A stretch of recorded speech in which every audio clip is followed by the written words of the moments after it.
إن الحمد لله نحمده ونستعينه ونستغفره ونعوذ بالله من شرور أنفسنا ومن سيئات أعمالنا.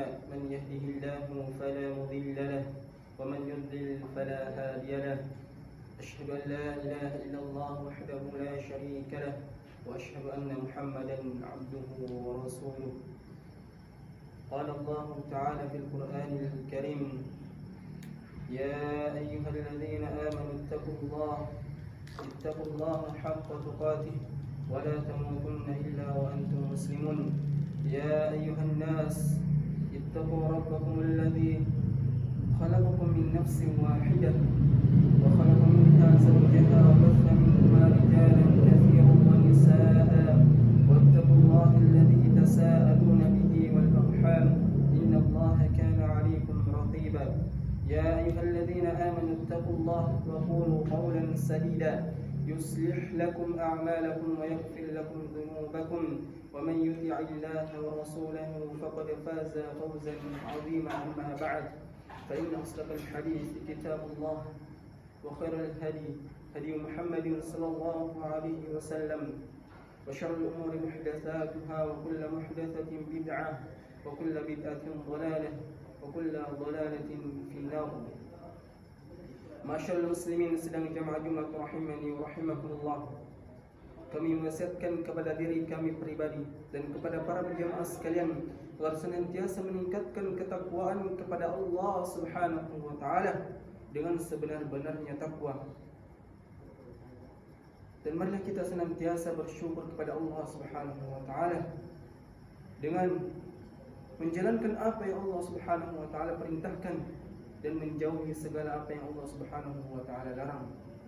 Masyaallah muslimin sedang jemaah Jumat rahimani wa rahimakumullah. Pembahasan pada Jumat kali ini adalah keutamaan salat subuh dan salat asar. Salat subuh dan salat asar memiliki keutamaan yang sangat besar di sisi Allah Subhanahu wa taala. Namun sayang, banyak yang mengaku seorang muslim namun ia lalai, namun ia terlambat, namun ia telat dalam melaksanakan yang namanya salat subuh. Bahkan dia tidak melaksanakan yang namanya salat subuh. Dan juga salat asar, banyak orang yang lalai dengan aktivitasnya sehingga ia tidak melaksanakan yang namanya salat asar.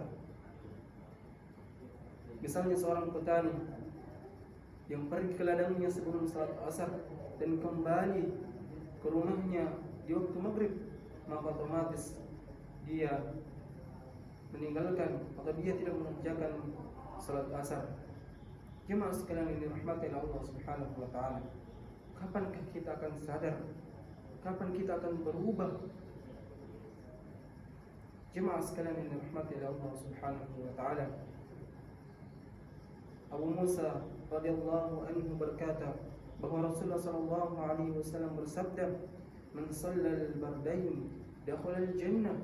Barang siapa yang melaksanakan salat di waktu dingin, yaitu salat subuh dan salat asar, dakhala al-jannah, ia akan masuk ke dalam surga Allah Subhanahu wa taala. Dakhala al-jannah menggunakan fi'il madi yang dimana maksudnya adalah dia akan dimasukkan ke dalam surga di waktu yang akan datang.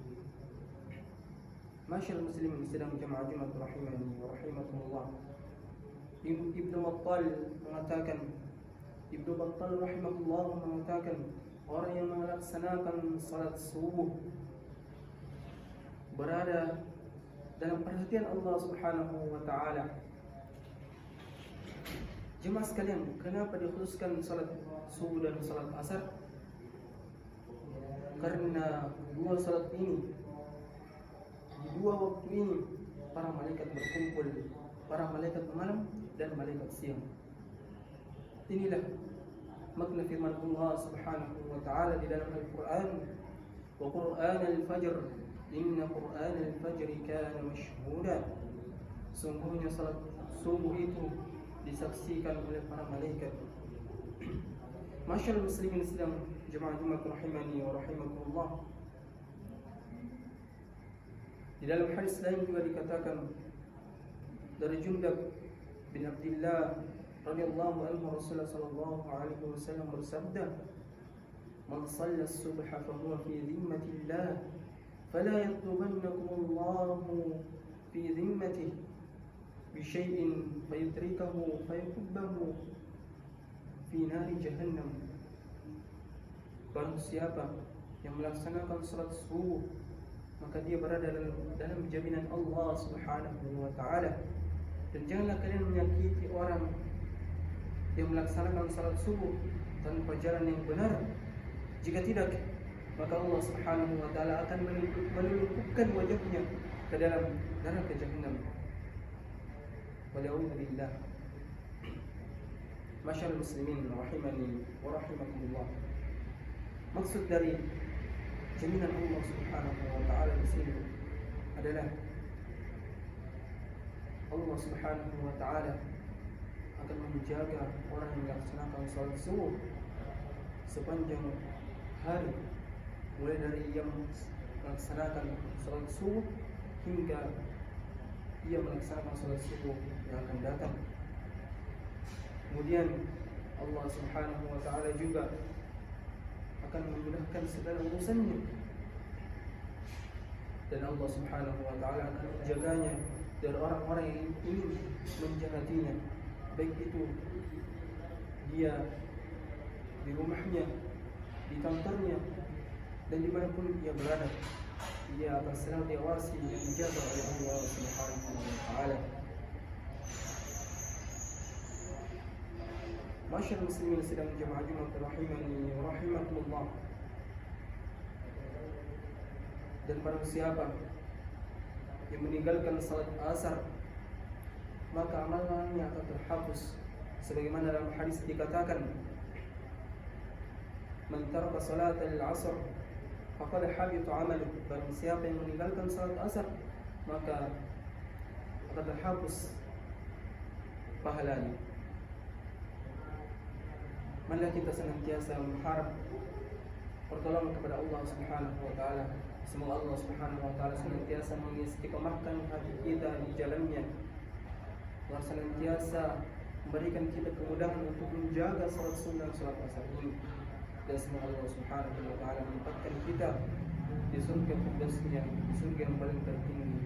Aqulu qawli hadza astaghfirullah li wa lakum wa li sa'iril muslimin min kulli dhanb fastaghfiruhu innahu huwal ghafurur rahim.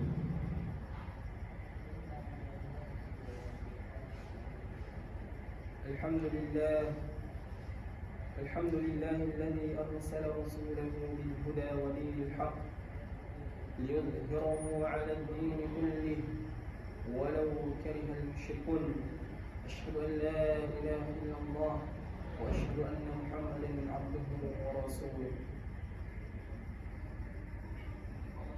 واعلموا أن الله أمركم بأمر بدأ فيه بنفسه وثنى بملائكته وقدسه، وقال تعالى: إن الله وملائكته يصلون على النبي يا أيها الذين آمنوا صلوا عليه وسلموا تسليما.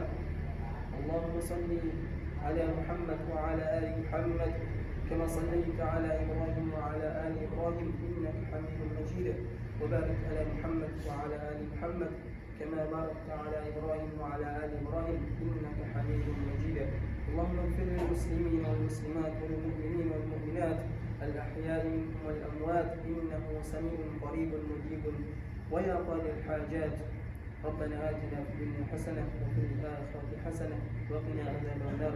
عباد الله، إن الله يأمركم بالعدل والإحسان وإيتاء ذي القربى وينهى عن الفحشاء والمنكر والبغي يعظكم لعلكم تذكرون. ولذكر الله أكبر والله يعلم ما تصنعون. قوموا إلى صلاتكم.